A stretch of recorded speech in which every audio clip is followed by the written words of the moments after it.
Nessa aula você aprenderá sobre boa e má consciência. Existe um trocadilho aqui. Na verdade, a boa consciência não é lá tão boa, enquanto a má consciência é, na minha opinião, a melhor opção a ser escolhida. Mas vem comigo que você vai entender sobre a boa e má consciência de maneira bem didática e não vai te trazer nenhuma confusão, eu tenho certeza. Fique tranquilo. Vamos lá. Quando a gente diz sobre boa consciência, é aquela que nos mantém no mesmo padrão e a gente fica numa sensação de inocência e dá uma tranquilidade muito grande. Como assim?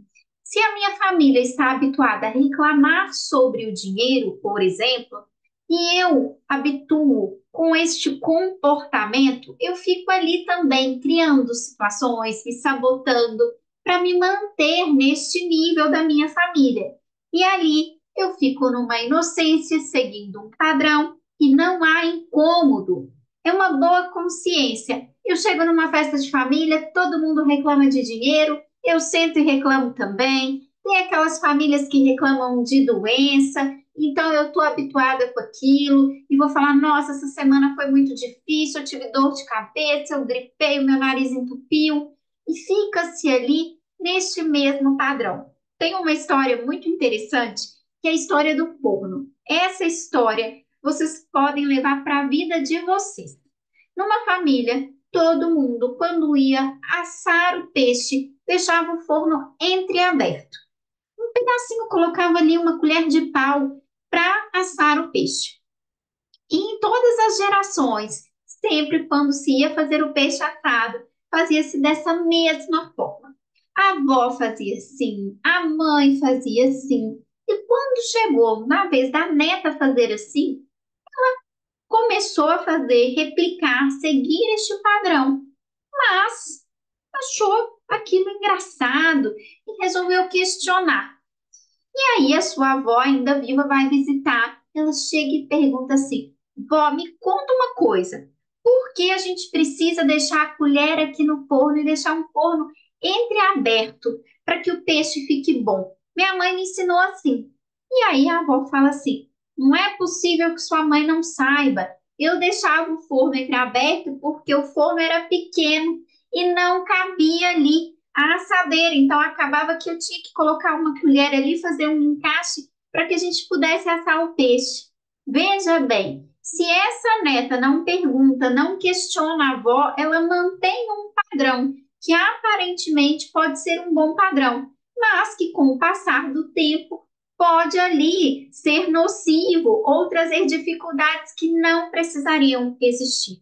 Na boa consciência, a gente se mantém, a gente não questiona, a gente fica na inocência, a gente fica de boazinha, bonzinho. Mas, em contrapartida, a gente não consegue fazer mudanças significativas na nossa vida. Então, a gente fica sempre ali, seguindo o mesmo padrão, enxergando de uma mesma forma e se mantendo ali dentro de uma linha da normalidade dentro do nosso sistema familiar.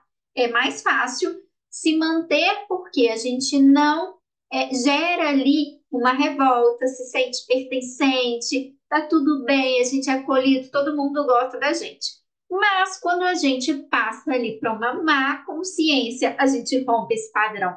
E a gente rompe esse padrão e a gente incomoda, porque na hora que a gente chega na casa dos nossos familiares e tá todo mundo reclamando de dinheiro, mas você não pode reclamar, falta assunto. Nossa, como é que todo mundo aqui tá ferrado de grana, né?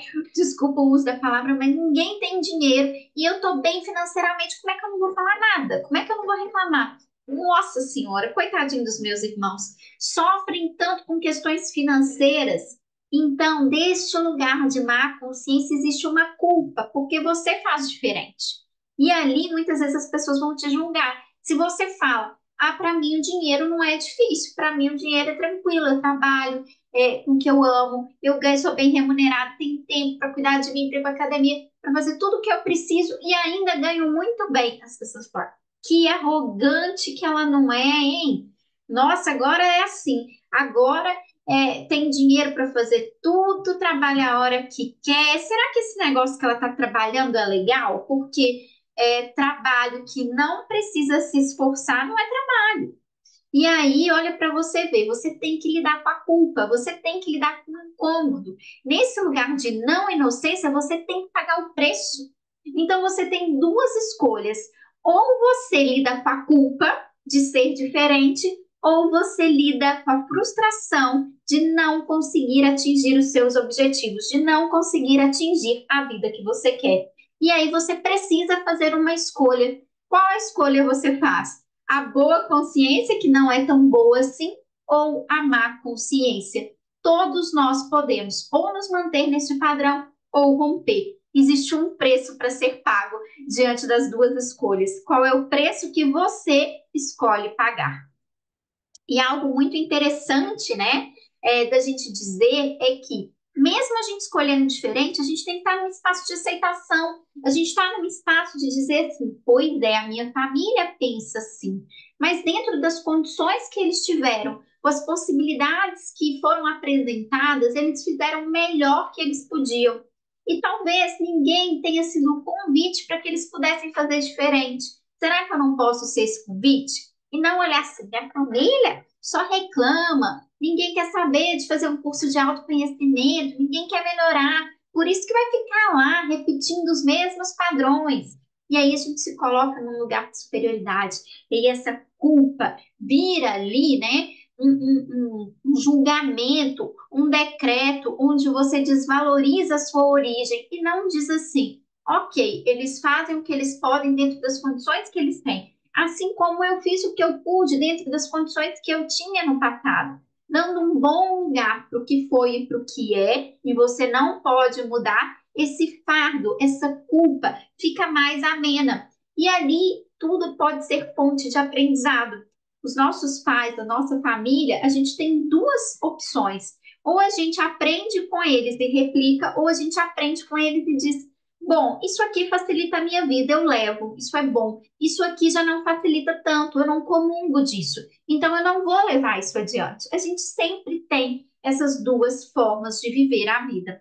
O que a gente não pode é negar. Porque se a gente nega, se a gente exclui tudo aquilo que a gente exclui, que a gente julga, repete na nossa vida. Então dê um bom lugar, né?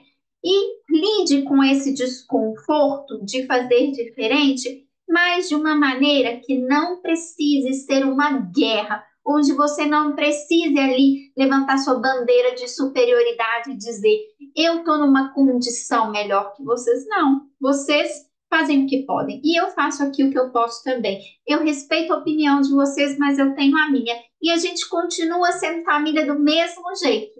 Porque independente das suas escolhas, independente daquilo que você quer para sua vida, da maneira como você olha para sua vida, a sua família é o seu clã de pertencimento.